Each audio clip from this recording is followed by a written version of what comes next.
Check this out. I know you have always dreamed of performing in Carnegie Hall, so I think this 2023 to 2024 season at Sound Espressivo will be perfect for you.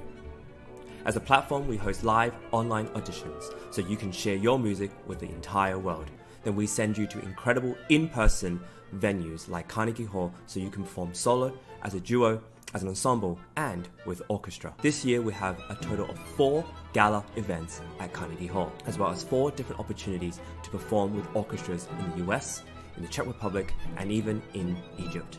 We want to help you fulfill your musical dreams. Go to soundespressivocompetition.com to check out our season and to apply.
Adalia, that was fantastic. And kudos also to your wonderful accompanist and collaborative pianist for playing the orchestra part. A big hand to you as well. Thank you so much. Yeah, there we go. As a pianist, we want to make sure everybody gets credit for what they do. So thank you for this wonderful performance. I love this concerto so much, and you play it so beautifully and so powerfully. Let's have Devon first. Devon, would you like to give some comments to Adalia?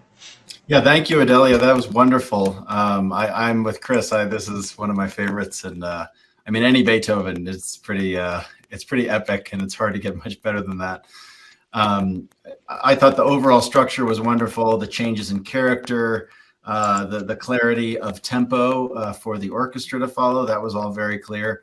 One just overall thing that you might consider is Beethoven. I don't think he gave a metronome marking for this concerto, but overall, like, we have to look at the indications at the beginning, and he does say Allegro con brio. He didn't just say Allegro con brio. So that indicates a little more liveliness. Obviously, you have the C minor, portion that you want to bring out that dramatic kind of dark side of what Beethoven was trying to create. But I would consider the cut time that he puts it in is not common time, so cut time would be more of a lighter two beat, as opposed to feeling the four in each bar, 1, 2. We really, so maybe it's a little faster. I don't think it's even faster. It's more just about your interpretation, your overall feeling of the whole arc of the piece, and how can that be more of a cut time as opposed to a common time, with maybe Allegro con brio, as opposed to, because I've done this concerto a couple of times, and it can get a little bit heavy with the orchestra if it feels too much in 4. And that's, I don't think, because Beethoven's coming out of idolizing Mozart. So this is really Mozartian, but this is where, the Third Symphony, Fifth Symphony, where he's making his transitions out of classical music into romantic music. So one more thing I had, and just a little bit, I would connect more with whoever it is, whether it be your accompanist or the conductor or the orchestra coming out of the cadenza. So this is not, there are challenging places to catch for the conductor and the orchestra, like the Fifth Concerto, it's a little more, but even though here, you want to at least have a look or just acknowledgement that the orchestra is coming in here out of the cadenza. Thank you. Very, very well done overall. Thank you, Devon. Next, we have Nicole. Brava, Adalia. Just a pleasure to listen to you play today. And I have to comment, you have the most captivating camera angle, because it was really fun to watch your, I don't know if the other judges saw this too, I'm sure they were, to just see your reflection. And it was like a study. It was lovely. It was lovely to watch that. So maybe that was accidental, maybe it was intentional, but it was really a pleasure.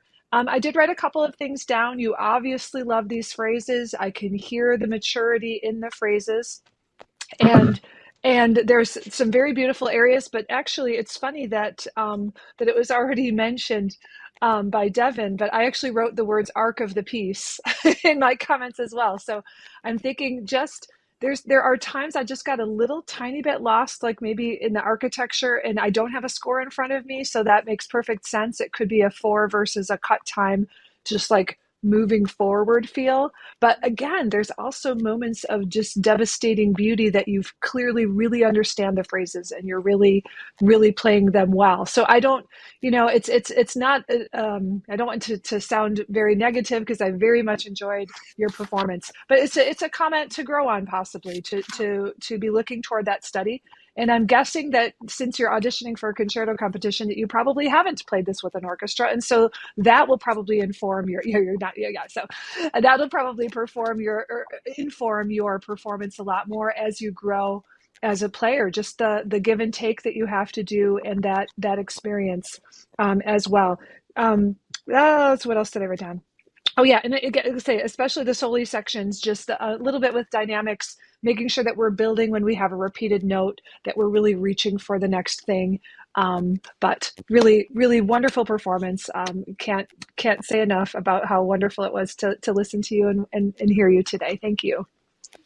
Great insight. Thank you so much, Nicole. And last but not least, Andrew. Yeah, I mean, I just want to echo what everybody else has said. It was outstanding. It was wonderful. Also, thanks to your collaborator.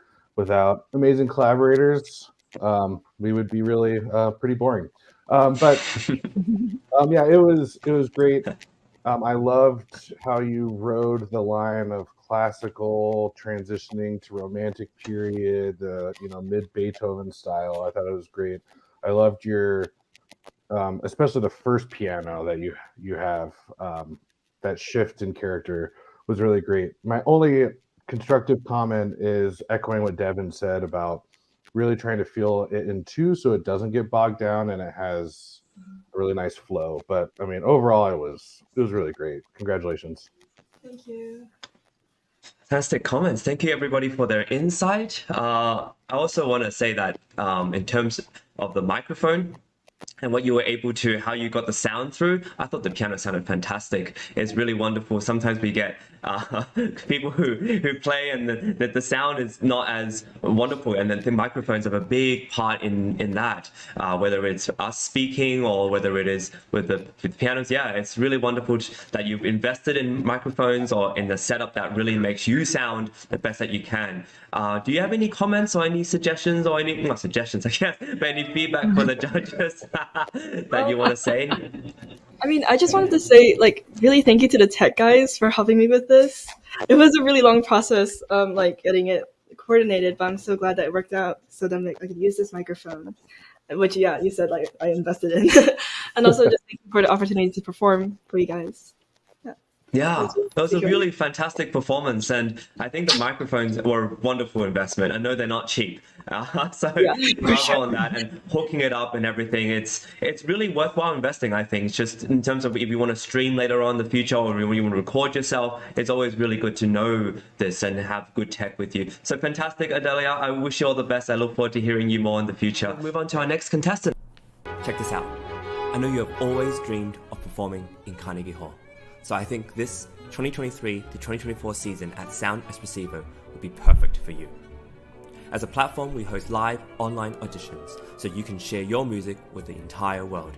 Then we send you to incredible in-person venues like Carnegie Hall so you can perform solo, as a duo, as an ensemble, and with orchestra. This year we have a total of 4 gala events at Carnegie Hall, as well as 4 different opportunities to perform with orchestras in the US, in the Czech Republic, and even in Egypt.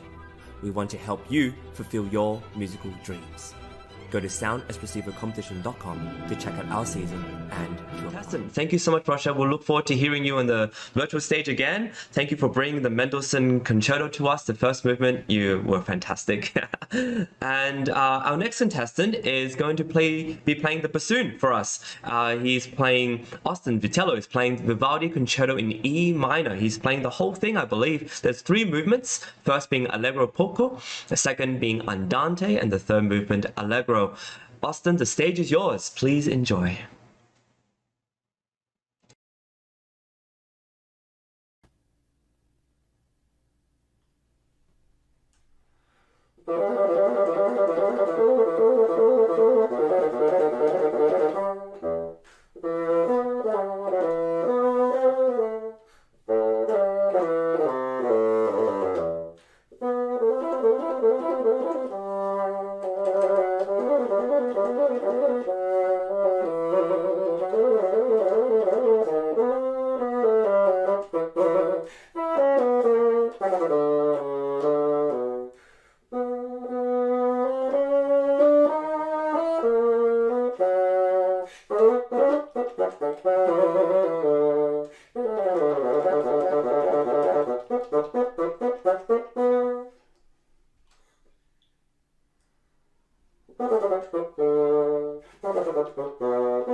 Bravo, Austin. So wonderful to hear you. First, we have Andrew giving his comments and bring the judges on. Thank you. Wonderful job. Yeah, I think your agility and ability to swiftly move through all these fast passages is really impressive. How old are you? I'm 15. 15, great. Awesome, yeah, it sounds great. I just have one general comment of, and especially for the second and third movements, trying to feel the pulse in larger groups. For instance, in the second movement, in moments, it felt like you were counting it in 8 or feeling it in 8. And I think if you keep it in 4, it'll help create longer lines and longer phrases. And then in the last movement, I think if you could feel it in 1, it would help give that like more buoyancy and fluidness throughout the whole movement. But overall, I think it's great. It's really impressive. Bassoon is one of my favorite and also hardest instruments to play in the orchestra. So congratulations. It sounds wonderful. Thank you. Absolutely. Thank you so much, Austin, and thank you, Andrew, for your comments. Next, we have Devin. Great job, Austin. So what area are you in the United States? What area are you in? I'm in New York. New York. Okay, cool. And you're playing in like your high school orchestra, youth orchestra, all that? Yes.